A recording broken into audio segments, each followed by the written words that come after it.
Yung mga kalabaw na binihisan, iyan ho ang isa sa mga atraksyon sa nagdaang 116th founding anniversary noong May 1, 2026 sa bayan ng Paluan Occidental, Mindoro, at agang-aga ay kasama din sila sa Grand Parade.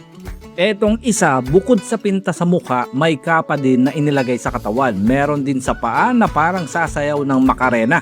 May sombrero at nakatarintas na buhok na parang si Rapunzel ang peg, plus basket sa likuran na may mga ani galing sa bukid.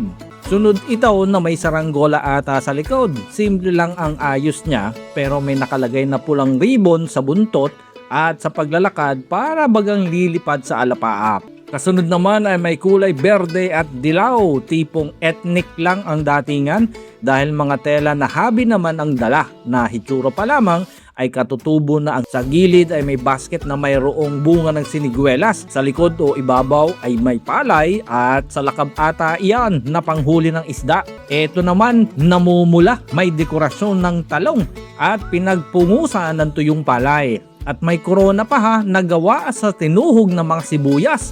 Ganda nga din ang pakending-kending nang maglakad na sa unahan.